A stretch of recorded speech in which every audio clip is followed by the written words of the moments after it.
Hello, good morning students. Welcome welcome BBSM1 boys and girls. Namaste, Shri Shivsha College of Commerce, Management, Computer Education, managed by Jain Citizen Education Society. BBSM1 આપણો subject છે forms of business organization FBO. આપણે book reference બુકમાં જોઈએ છીએ C Jamnadas and company. Myself Nidhi Raval. Last આપણે syllabus જોયો છે, તમને લોકોને ખબર છે આપણે સિલેબસ કેટલો છે. એમાં આપણે ફર્સ્ટ યુનિટ સ્ટાર્ટ કર્યું છે. ફર્સ્ટ યુનિટમાં હતું આપણે હ્યુમન ઓક્યુપેશન. એમાં આપણે આજે લાસ્ટ સેશનમાં ડિસ્કસ કર્યું છે organic objective and economic objective. આજે આપણે ડિસ્કસ કરવાના છીએ સોશિયલ ઓબ્જેક્ટિવ. કયો પોઈન્ટ્સ હતો આપણી પાસે? Objectives and aim of business. કોઈ પણ બિઝનેસ હોય છે એનો મેઇન ઉદ્દેશ અને એનો મેઇન ઓબ્જેક્ટિવ ધ્યેય શું હોય છે? First organic objective, second economic objective, third social objective. એના પછી આપણે નેક્સ્ટ જોવાનું છે human objective, fourth, fifth national objective and six global objective. Clear આટલું? આપણે ફર્સ્ટ ડિસ્કસ કર્યું હતું ઓર્ગેનિક ઓબ્જેક્ટિવ અને second economic objective. Third discuss કરીએ social objective. To provide socially useful goods and service at a reasonable price. Social objective સમાજ માટેનો જે ઉદ્દેશ છે એ સમાજ માટે હોય છે કે એમાં ટુ પ્રોવાઈડ સોશિયલી યુઝફુલ, સમાજને ઉપયોગી થઈ શકે એ પ્રમાણે ગુડ્સ અને સર્વિસ છે કે જે તમારે રિઝનેબલ પ્રાઇસમાં સેલિંગ કરવાનું હોય છે, પ્રોવાઈડ કરવાની હોય છે. સોશિયલ ઓબ્જેક્ટિવ હોવો જોઈએ કોઈ પણ બિઝનેસનો. સમાજને ધ્યાનમાં રાખીને એની પ્રાઇસ તમારે ડિસાઇડ કરવી જરૂરી છે. Second, to produce quality goods and to render quality service to the community. Quality goods production કરવાનું હોય છે, સારી એવી ક્વોલિટી મેન્ટેન થવી જરૂરી છે ગુડ્સની, અને ટુ રેન્ડર ક્વોલિટી સર્વિસ, અને જે તમે સર્વિસ પ્રોવાઈડ કરો છો એમાં પણ સારી એવી ક્વોલિટી પ્રોવાઈડ કરવી જરૂરી છે કમ્યુનિટીને. To ensure fair return to investors. Third point આપ્યો છે જે ઇન્વેસ્ટર્સ ઇન્વેસ્ટમેન્ટ કરે છે એના ઉપર એને સારા પ્રમાણમાં રિટર્ન મળવું જરૂરી છે. એના માટે એન્શ્યોર મીન્સ ખાતરી પ્રોવાઈડ કરવામાં આવે છે કે તમે જે ઇન્વેસ્ટમેન્ટ કરો છો એના ઉપર rate of return on investment તમને વધારે મળે છે, વધારે આપવું જરૂરી છે. To curb and stop unfair practice. કોઈ પણ ખોટી રીતે અનફેર પ્રેક્ટિસ કરતા હોય તો એના ઉપર કંટ્રોલ, કર્બ મીન્સ એનું સિનોનિમ્સ કંટ્રોલ લાવવું જરૂરી છે. Next, to abide and repeat all the laws in the country. કન્ટ્રીમાં જે લોઝ પ્રોવાઈડ હોય છે, કંપનીના જે કાયદા હોય છે, કંપની લોઝ, અને એઝ વેલ એઝ બીજા પણ સોસાયટીને રિલેટેડ જે લોઝ હોય છે, કાયદા હોય છે, એને પૂરે પ્રમાણમાં તમારે રિસ્પેક્ટ કરવી જરૂરી છે જ્યારે તમે બિઝનેસની સ્થાપના કરો છો ત્યારે સોશિયલ ઓબ્જેક્ટિવને પણ ધ્યાનમાં લેવામાં આવે છે. એના પછી next, to contribute to social welfare by supporting social and cultural programmes. સારું એવું સોસાયટીને હેલ્પફુલ થઈ શકે એટલા માટે, સમાજના હિત માટે, વેલફેર એટલે એના કલ્યાણ માટે સારો એવો સપોર્ટિંગ સોશિયલ અને કલ્ચરલ પ્રોગ્રામને પણ અરેન્જ કરવામાં આવે છે અને એમાં કન્ટ્રીબ્યુશન પણ આપવું જરૂરી છે અને એને સપોર્ટ પણ કરવો જરૂરી છે. To protect the environment. Environment બાહ્ય જે વાતાવરણ છે, જે એન્વાયરમેન્ટ છે, એને પણ તમારે પૂરતા પ્રમાણમાં પ્રોટેક્શન, રક્ષણ કરવું જરૂરી છે. જે નેચરલ છે, નેચરલ એન્વાયરમેન્ટ છે કે જે ઝાડ પાન છે એનું પણ તમને એનું પ્રોટેક્શન કરવું જરૂરી છે. એવું કોઈ પણ પ્રકારનું એર પોલ્યુશન કે નોઇઝ પોલ્યુશન ક્રિએટ કરવામાં નથી આવતું કે જેના કારણે સમાજને નુકસાન થઈ શકે. એટલા માટે સોસાયટીને સમાજને ધ્યાનમાં રાખીને કોઈ પણ બિઝનેસ હોય છે એને સ્મૂથલી રન કરવો જરૂરી છે. આ એનો ઓબ્જેક્ટિવ્સ છે. નેક્સ્ટ આપણે જોવાનું છે, 3 ડિસ્કસ કર્યા. Fourth, human objectives. એમાં ફર્સ્ટ આપ્યું છે to ensure fair wages, salaries and incentives to employees. તમારે ત્યાં જે એમ્પ્લોઈઝ વર્ક કરતા હોય છે એને સારા પ્રમાણમાં રિઝનેબલ વેજીસ, મહેનતાણું ચૂકવવું જોઈએ, સેલેરીઝ પેમેન્ટ કરવાની હોય છે, પગાર, એન્ડ ઇન્સેન્ટિવ્સ એટલે બીજા સારા એવા પ્રોત્સાહનો પણ આપવા જરૂરી છે કે જેના કારણે એને સારા પ્રમાણમાં એમ્પ્લોઈઝ છે કે એને સિક્યોરિટી ફિલિંગ આવે છે. એન્શ્યોર એટલે ખાતરી આપવામાં આવે છે. એના પછી to provide better working condition and environment for employees. એમ્પ્લોઈઝને સારા પ્રમાણમાં વર્કિંગ કન્ડિશન પ્રોવાઈડ કરવી જરૂરી છે. એ જે વર્ક કરે છે ત્યાં સારા પ્રમાણમાં પીવા માટે પાણી મળવું જરૂરી છે. પ્રોપર વેન્ટિલેશન હોવું જરૂરી છે કે જેના કારણે એ સારી રીતે વર્ક કરી શકે છે. એન્વાયરમેન્ટ પણ સારા પ્રમાણમાં હોવું જોઈએ, બાહ્ય વાતાવરણ, અને બેટર કન્ડિશન પ્રોવાઈડ કરવામાં આવે છે એમ્પ્લોઈઝ જે લેબર્સ હોય છે એના. થર્ડ પોઈન્ટ આપ્યો છે to ensure job satisfaction among workers. જે વર્કર્સ હોય છે એને જોબ સેટિસ્ફેક્શન માટે ખાતરી આપવામાં આવે છે કે એને જોબ સેટિસ્ફેક્શન થવું જરૂરી છે કે એ જે વર્ક કરે છે ત્યાં એને સંતોષ છે, જોબ સેટિસ્ફેક્શન હોવું જરૂરી છે. Next, to provide better promotional and growth opportunity to employees. એમ્પ્લોઈઝનું એનું પરફોર્મન્સ ઇન્ક્રીઝ થાય, એનું ડેવલપમેન્ટ થાય, એના માટે એને પ્રમોશનલ અને ગ્રોથ, એનો વિકાસ થાય એટલા માટે એને સારી એવી ઓપોર્ચ્યુનિટીઝ મીન્સ તકો પ્રોવાઈડ કરવામાં આવે છે કે તક કે જેના કારણે એ પોતાનું સારા પ્રમાણમાં ડેવલપમેન્ટ કરી શકે, ગ્રોથ કરી શકે. Better promotional and growth opportunity, સારી એવી કોઈ પણ તક હોય જે એમ્પ્લોઈઝ હાર્ડવર્કિંગ હોય એને તમે સારી એવી ઓપોર્ચ્યુનિટીઝનો બેનિફિટ આપો છો કે એ ઓપોર્ચ્યુનિટીઝને કેપ્ચર કરી શકે છે અને પોતાનો સારો એવો ગ્રોથ કરી શકે છે. Two provide self development scheme for workers like training and development.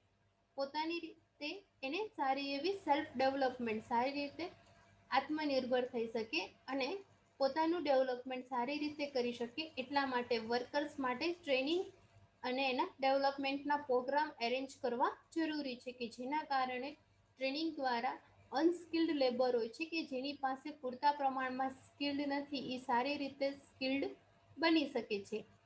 Training provide કરવી જરૂરી છે કે જેના કારણે એનું ડેવલપમેન્ટ પણ થઈ શકે છે.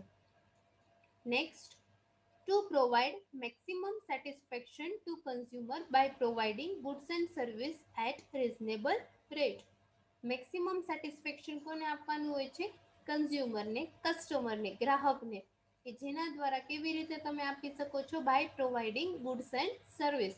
ગુડ્સ અને સર્વિસ હોય છે કે એને તમારે રિઝનેબલ રેટે તમારે આપવું જરૂરી છે, વ્યાજબી ભાવે તમારે મેક્સિમમ સેટિસ્ફેક્શન કસ્ટમરને આપવામાં આવે છે.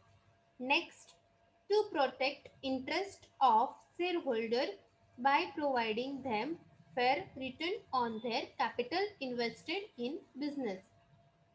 જે શેર હોલ્ડર છે, ઇક્વિટી શેર હોલ્ડર કે જે કંપનીના ઓનર છે કે એણે પોતાની શેર છે કે એણે એની કેપિટલ છે કે એણે બિઝનેસમાં ઇન્વેસ્ટ કરી છે. ઇન્વેસ્ટમેન્ટ કોઈ પણ કરે છે ત્યારે એનો મેઇન ઓબ્જેક્ટિવ હોય છે કે rate of return.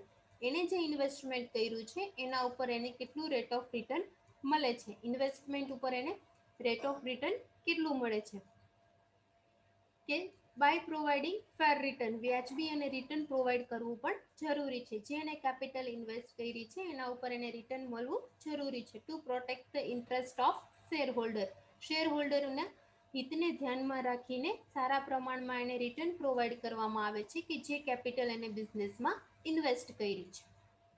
Next objective છે national objectives. To provide employment opportunity in country. એમ્પ્લોયમેન્ટની ઓપોર્ચ્યુનિટીઝ પ્રોવાઈડ કરવામાં આવે છે. એમ્પ્લોયમેન્ટ એટલે રોજગારી, રોજગારીની સારી એવી તકો હોય છે કે નેશનલ લેવલે, રાષ્ટ્રીય લેવલે દેશના હિતને ધ્યાનમાં રાખીને એમ્પ્લોયમેન્ટ, રોજગારી ઊભી કરવી એ પણ બિઝનેસનો એક ઓબ્જેક્ટિવ્સ છે.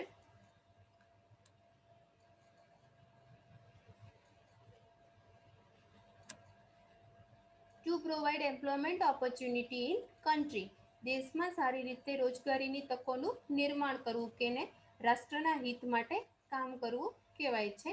નેશનલ ઓબ્જેક્ટિવ્સ હોવો જરૂરી છે. રાષ્ટ્રને ધ્યાનમાં રાખીને, રાષ્ટ્રના હિતને ધ્યાનમાં રાખીને કન્ટ્રીનું ડેવલપમેન્ટ પણ થઈ શકે છે. જ્યારે તમે નેશનલ ઓબ્જેક્ટિવ્સને બિઝનેસ ઓબ્જેક્ટિવ્સમાં કન્સિડર કરો છો ત્યારે.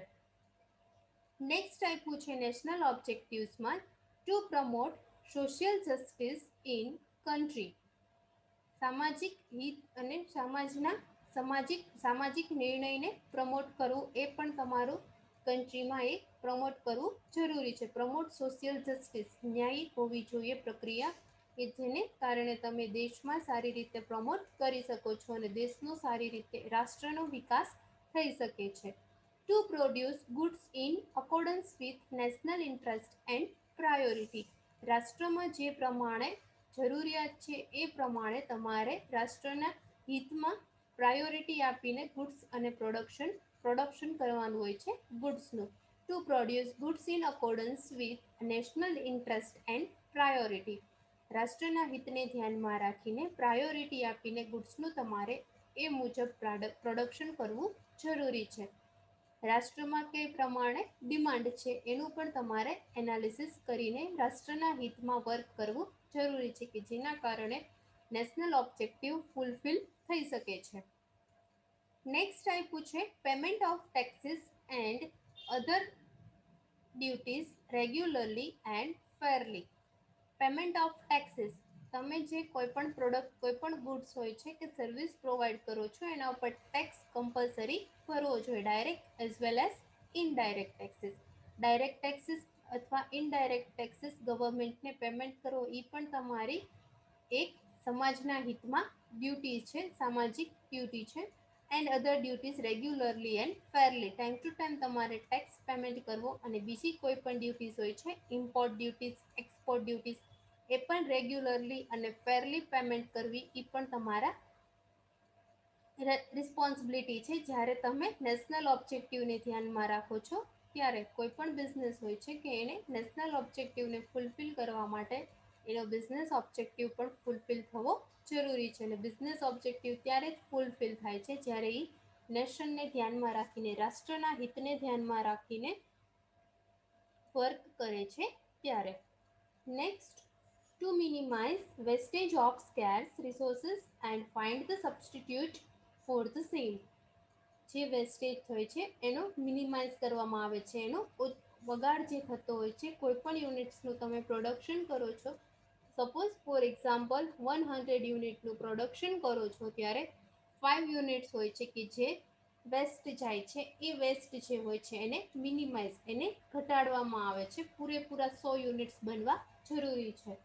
અને તમારી પાસે અવેલેબલ જે રિસોર્સિસ છે એનો ઓપ્ટિમમ, મહત્તમ પ્રમાણમાં એનો યુઝ કરવો જરૂરી છે અને એનો સબસ્ટિટ્યુટ ગોતવો જરૂરી છે. આ જે વેસ્ટ નીકળે છે 5 યુનિટ્સનો, એનો તમારે સબસ્ટિટ્યુટ, એને બીજા યુનિટ્સમાં ઇન્ક્લુડ કરીને કોઈ પણ બીજી નવી પ્રોડક્ટ બનાવો છો એને સબસ્ટિટ્યુટ ફોર ધ સેમ એનો યુઝ કરવામાં આવે છે, એનો વેસ્ટ કરવામાં આવતો નથી. જ્યારે આ રીતે તમે વેસ્ટ ઓછો કરો છો ત્યારે રાષ્ટ્રના હિતમાં તમે વર્ક કરો છો એમ કહી શકાય છે. Helping government in maintaining law and order by promoting goods industrial relation, સારા એવા ઔદ્યોગિક સંબંધો જળવાઈ રહે એટલા માટે ગવર્મેન્ટને હેલ્પફુલ થવું જરૂરી છે. Helping government in maintaining law and order by promoting good industrial relation, સારા એવા ઇન્ડસ્ટ્રીયલ રિલેશન મેન્ટેન થાય અને ગવર્મેન્ટને તમે હેલ્પફુલ થઈ શકો એટલા માટે કાયદા અને વ્યવસ્થાને સારી રીતે પ્રમોટ કરવામાં આવે છે અને કાયદા અને વ્યવસ્થાનું પાલન કરવું જરૂરી છે જ્યારે તમે રાષ્ટ્રના હિતમાં વર્ક કરો છો ત્યારે. નેશનલ ઓબ્જેક્ટિવ્સ હતા આ બધા. એના પછી નેક્સ્ટ આપ્યા છે global objectives, reducing the disparity among rich and poor countries of the world by rendering the goods and services globally. Goods અને સર્વિસ છે એને ગ્લોબલી મીન્સ કે વૈશ્વિક સ્તરે જ્યારે તમે સેલ કરો છો ત્યારે એનો બેનિફિટ્સ નેશનને પણ મળે છે. Reducing the disparity among rich and poor countries. જે ડેસ્પેરિટી જે જોવા મળે છે, અસમાનતા જોવા મળે છે, એને તમે ઘટાડી શકો છો. શેમાં અસમાનતા જોવા મળે છે? Rich and poor countries. ઘણા રીચ કન્ટ્રી હોય છે અને ઘણા પુઅર કન્ટ્રીઝ હોય છે. એ બે વચ્ચે ડિસ્પારિટી મીન્સ કે અસમાનતા જોવા મળે છે કે એને તમે ઘટાડી શકો છો વર્લ્ડ લેવલે. જેના by rendering goods and service at globally, જ્યારે તમે ગુડ્સ અને સર્વિસ છે એ વૈશ્વિક સ્તરે પરચેસ અને સેલ કરો છો ત્યારે. નેક્સ્ટ આપ્યું છે producing global. Producing globally competitive goods on rendering such such world class service. Globally, producing globally competitive goods or rendering such world class service. જ્યારે તમે ગુડ્સનું પ્રોડક્શન કરો છો ઇન્ટરનેશનલ લેવલે ત્યારે તમે સારી એવી માર્કેટમાં કોમ્પિટિશન તમે ઊભી કરી શકો છો અને સારા પ્રમાણમાં વર્લ્ડ ક્લાસ સર્વિસ પણ મેળવી શકો છો. એટલા માટે ગ્લોબલ ઓબ્જેક્ટિવ્સને પણ ધ્યાનમાં લેવામાં આવે છે. ફર્સ્ટ આપણે ટોટલ કેટલા પોઈન્ટ્સ જોયા એક વખત રિફર કરી લઈએ. Objectives and aim of business. એમાં ફર્સ્ટ જોયું organic objective, second economic objective, third social objective, fourth human objectives, fifth global objectives, fifth national objective અને સિક્સ ગ્લોબલ ઓબ્જેક્ટિવ. એના પછીનો નેક્સ્ટ ટોપિક આપણે આવે છે ઇન્ડસ્ટ્રીઝ. એ આપણે નેક્સ્ટ સેશનમાં ડિસ્કસ કરીશું. Thank you very much.